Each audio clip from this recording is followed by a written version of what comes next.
It was an Ishwaramma day.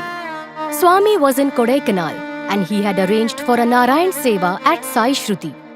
Along with the food prasadam, he also distributed clothes and blankets to those gathered.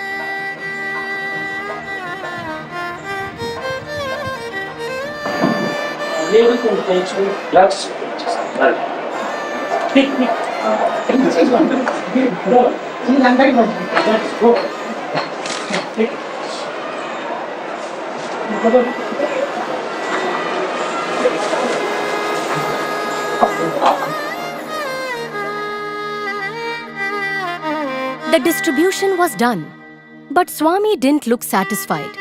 He said to those around, "I am thirsty." One of the students offered him his glass with water, but Swami brushed it aside, saying, "Not this." Swami paced in and out of the kitchen, called a devotee and gave some instructions. In a few minutes, he got into the car and left, followed by a jeep. Almost an hour later, Swami returned and said, "Now I am satisfied." Later, Swami revealed, though those that had gathered at Sai Shruti were served, there were many who were too old, too frail, or simply unaware, and so couldn't come to receive prasadam. Hence, he drove out in search of such ones and distributed the blankets. Having reached out to them, Swami proclaimed with a smile, "Now my thirst is quenched."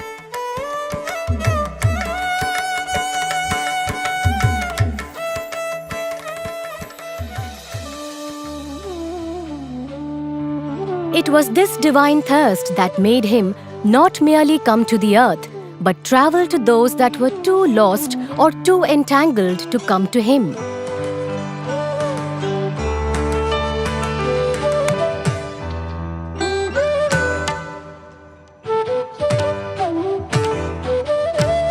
Shortly after Bhagwan declared his avatarhood in 1940, devotees from far and wide started being drawn to this hidden jewel of Puttaparthi like honeybees drawn to a garden. But his thirst to give the joy of his presence to more perhaps wasn't satiated. Soon after, Swami began his travels.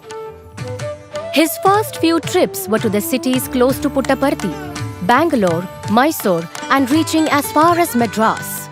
He travelled close to 5,000 kilometers in that very first year, giving a glimpse of how extensive his trips were going to be.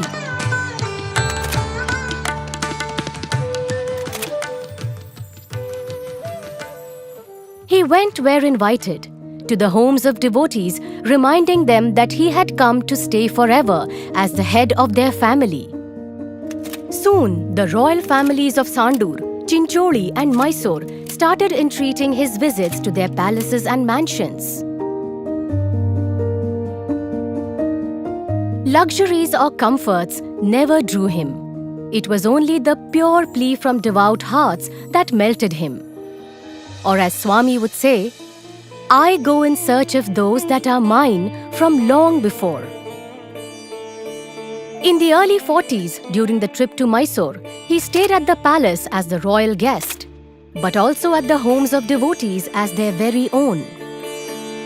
Even staying at the homes of the more endowed devotees came with a purpose. The entourage with Swami and the crowds swelling to see him were only ever on the rise, and it made sense to not inconvenience the devotees with lesser means.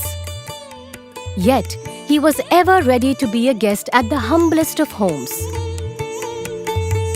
When Swami was staying at a bungalow in Bangalore in the 1940s, a poor cobbler asked him to be a guest at his hut.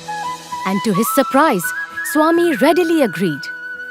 A few days later, Swami did drive up to his home and kept his promise. Every visit was invariably studded with miracles of all kinds, be it the darshan of Sri Rama that he granted to the Raja of Venkatagiri, the heavenly darshan of him reclining on Adisesha on the ocean during his visit to the seashore at Machilipatnam, the numerous manifestations from the sands of riverbeds and the ocean beach, like the beautiful Krishna statue materialized on the sands of Dwarka. The innumerable miracles of curing the physically disabled in public view, answering unasked questions of agnostics in the crowd. The list is endless. A sweet story of unbelievable grace happened during his extensive travels through the Konaseema region in Andhra Pradesh. Swami was visiting the house of a devotee in the village of Lakkavaram, where he noticed a basket kept away in their garden. When Swami asked what it was, the family tearfully replied that just that morning, the pet dog of the family had passed away after ailing for a month in pain. Not to disturb the preparations for Swami's visit, the family placed the pet's corpse in the basket, covered it with leaves, and put away the burial till Swami left. Swami asked them to bring the basket and remove the leaves. He materialized Vibhuti and sprinkled it on the body of the dog. And the very next moment, the dead dog stirred to life and began wagging its tail. Truly, his love knew no boundaries at all.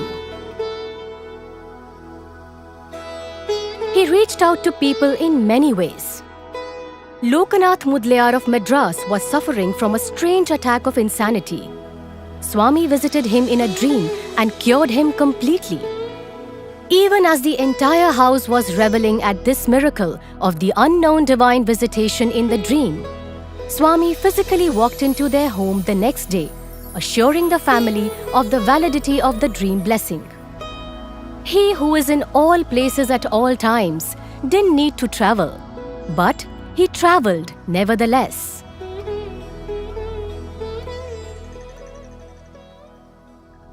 In 1957, Swami made a visit to the holy town of Rishikesh. While that visit was planned, Swami had his own plans too. He made a quick stop at the Vasishtha Gufa, an ancient cave on the riverbed. Uninvited it may seem, but the sadhana of Swami Purushottamananda, the indweller of the cave, had drawn him there. The 1950s and 1960s saw Swami travelling extensively.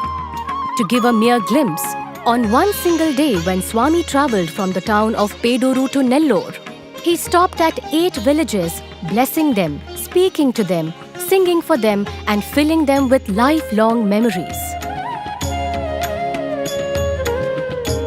Even as Swami drove from one village or town to another, in various places along the way, devotees would sit in groups of 100 or more, singing bhajans and praying for a glimpse. In some places, he stopped to receive garlands and aarti. Sometimes he alighted from the car to walk amongst them. How many were touched? How many were transformed? Who could ever count?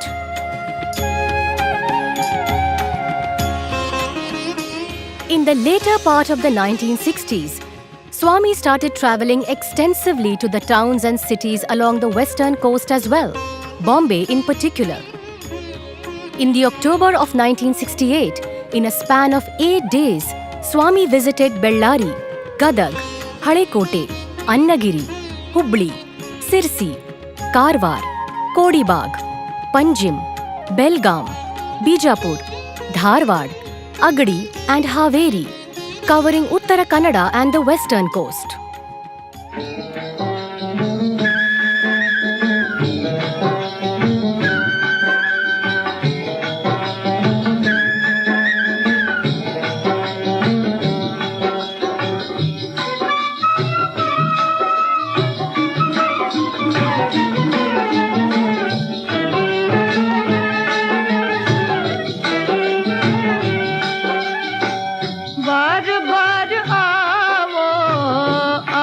सत्य साये आवो आवो बाबा साये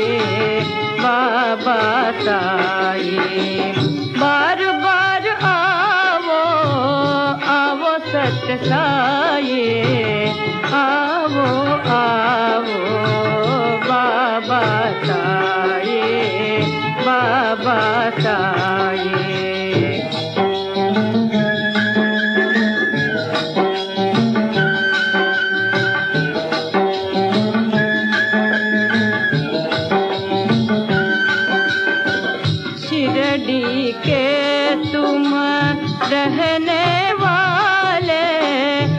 शीरडी के तुम रहने वाले, परती के तुम रहने वाले, परती के तुम रहने वाले, भक्तों के तुम हो रखवाले, भक्तों के तुम हो रखवाले।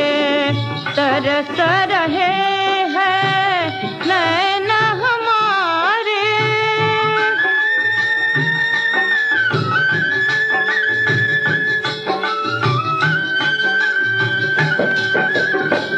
तरस रहे हैं नैना हमारे, अपना रूप दिखाओ साई, अपना रूप दिखाओ Sai.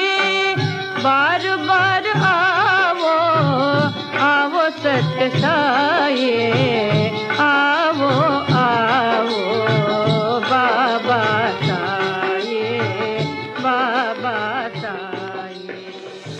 He travelled on bumpy roads to distant villages, took the boat over the Godavari, or the flight to cities like Hyderabad, Bombay and Delhi, tirelessly travelling across the length and breadth of the country. Sometimes he was taken on caparisoned elephants in grand processions, sometimes in open jeeps to the shower of garlands and flowers. Sometimes he walked on narrow parapet walls or climbed atop the roofs of cars, or climbed the terraces of buildings to wave to the sea of humanity gathered.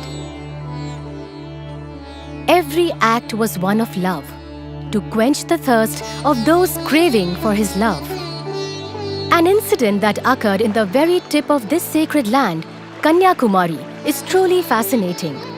One evening, as Swami waded through the waves playfully, he stood still facing the confluence of the three seas and said to those beside him, "See, the ocean is welcoming me with a garland."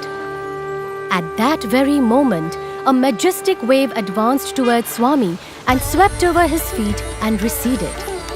To the wonder of everyone present, around his feet was seen an exquisite garland of 108 translucent pearls strung on a thread of gold. Later, Swami even materialized the lost diamond nose stud of the goddess Kanyakumari, which was believed to have been stolen by pirates.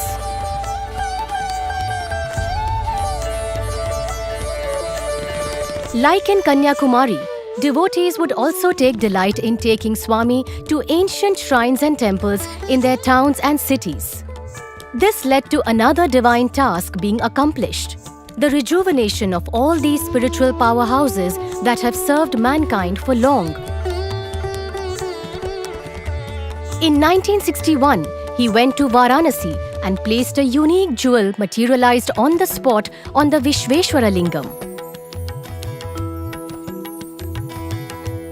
In Sri Sailam, Swami revitalized the Mallikarjuna Lingam by raining golden tummi flowers.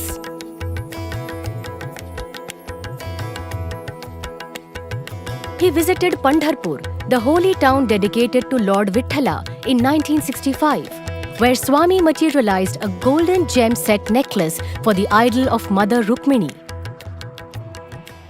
The historic shrine of Somnath, which was rebuilt after the Indian independence, was blessed by him in 1970, where he showered the 3 feet high Shivalinga with 108 silver bilva leaves and 108 golden flowers that instantaneously poured from his palm. He further surprised all present by manifesting the original Sparshalinga that was installed by the great Adi Shankara, which had been buried out of fear of being desecrated by the invading hordes. Ayodhya, Tirupati, Dwarka, Bhadrachalam, Mathura and Rameshwaram were few other temple towns that were rejuvenated over the years.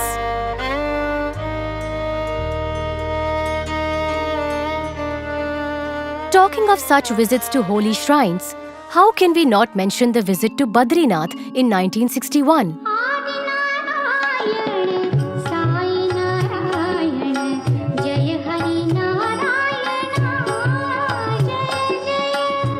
Bhagwan flew to Delhi and drove to Haridwar and then to Rishikesh and Devaprayag. Later, Swami reached Joshimath through Rudraprayag and Nandaprayag. The final lap of the journey to Badrinath was undertaken by foot, horses and mules, with Swami walking and sanctifying much of the distance.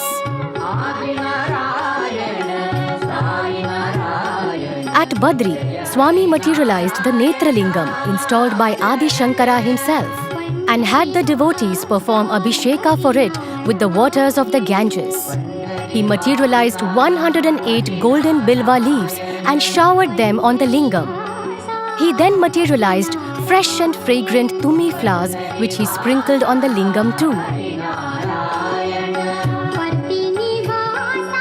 In the 1970s and 80s, Swami blessed the cities in North India with multiple visits. Delhi, Shimla and Rishikesh, visits to Chandigarh, Amritsar, Moga, Jamnagar, Jaipur, Mussoorie, Ghaziabad, Meerut, Roorkee, Dehradun, Panipat, Srinagar and so on. Even as Swami travelled far and wide in India, from Kanyakumari to Kashmir, from Gujarat to Uttar Pradesh, curiously though, he made only one overseas visit. And that was not to countries in Europe or the Americas, but in East Africa. Swami made this sole trip abroad on 30th June 1968 when he flew from Bombay to Nairobi, Kenya. The destination, as Swami put it, was the house of a devotee who happened to live in Kampala, the capital of Uganda. As the Boeing 707 touched down at the Embakasi airport, Swami was welcomed by the lilting sounds of bhajans being sung by local devotees just outside the airport.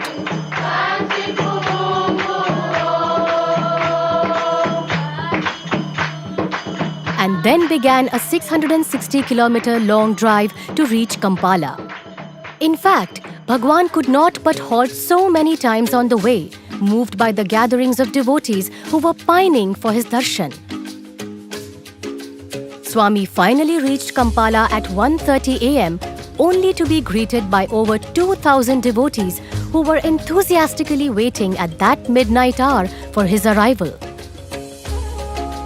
Every day of his stay in Uganda, thousands of native Africans and African Indians assembled to be blessed during his darshans, and Swami was tirelessly granting interviews to scores of them. While Swami loved being with the devotees, the hosts wanted to take him around. Swami visited a few places like the Hindu temple and the Baha'i house of worship. And of course, there was the African safari.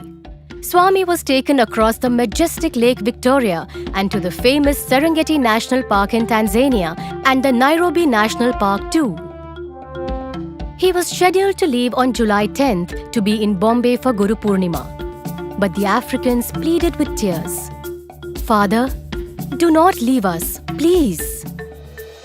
Touched by their prayers, Swami decided to celebrate the sacred festival with them. In fact, Swami stayed on for another 4 days, and finally, with heavy hearts, Africa bid adieu to Bhagwan after a blissful fortnight.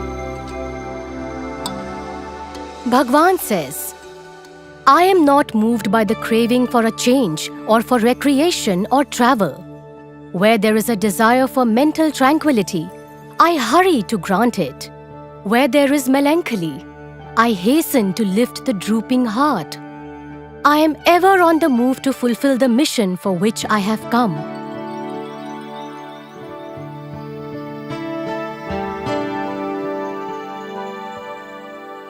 His travels can best be described as the flow of love from one place to another, embracing and conquering all on the way.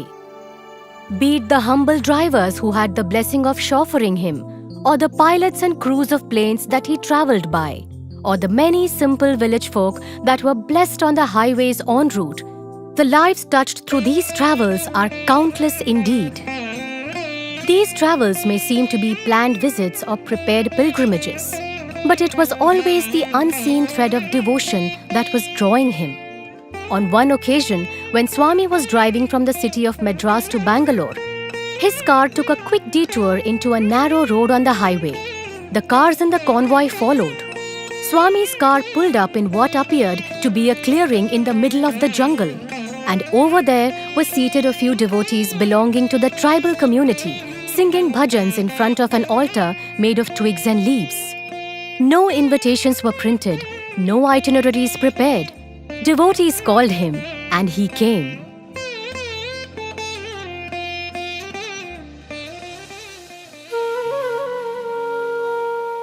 Over the years, Swami's presence drew those in positions of power and authority. When he visited Delhi, those governing the land rushed to him. When he traveled to big cities, the rich businessmen gathered around him.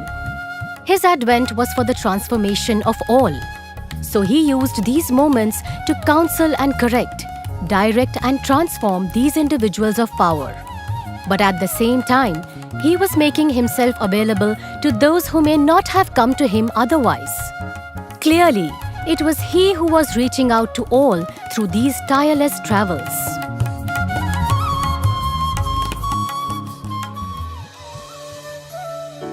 When Swami was traveling in the regions around Rajamandri in 1969, he addressed a huge gathering at Kottapeta and was to proceed to Ambajipeta for lunch. It appeared that Swami was deliberately delaying his departure by a few minutes. The devotees escorting him were concerned about the delay in his lunch. Eventually, Swami started his drive towards Ambajipeta, but close to the town, he stopped and got out of the car. Pointing to two ladies and two children running across the field, Swami asked the devotees with him to call them. The ladies, who seemed to be in a hurry, hesitantly stopped and came near the cars. Swami asked the elderly lady in the group where they were off to in such a hurry. Visibly annoyed by the interruption, she replied, "We are going to Ambajipeta to see Sai Baba," and began resuming her run across the field. The devotees blocked her way and told her, this is the very Sai Baba they were going to see. They stopped and stared in awe. Ever so kindly, Swami told the ladies, "There is a huge crowd at Ambajipeta. You will find it hard with these little children there, and you will not be able to meet me and ask about that problem that's bothering you. I stopped here just for you, to assure you that your problem will be solved." Saying so, Swami handed the ladies an envelope of money, blessed them with an apple each as prasadam, and left, even as the ladies looked on in disbelief. Swami says, "Take one step towards me, and I will take 100 towards you." Can there be a better expression of this assurance? These divine travels continued till the very end of the avataric sojourn. Trips to Harshi, Pune, Mumbai, Delhi and Shimla were the last few pages of this divine travelogue. Just as a river flows and nourishes cities and villages equally, he moved to different places, drenching all in his love. It is impossible to comprehensively capture the impact of these travels, to count the number of lives that were touched, or to chronicle every episode of grace embedded in them. All that can be said is, where a devoted heart beckons, his love flows. And that is the eternal truth.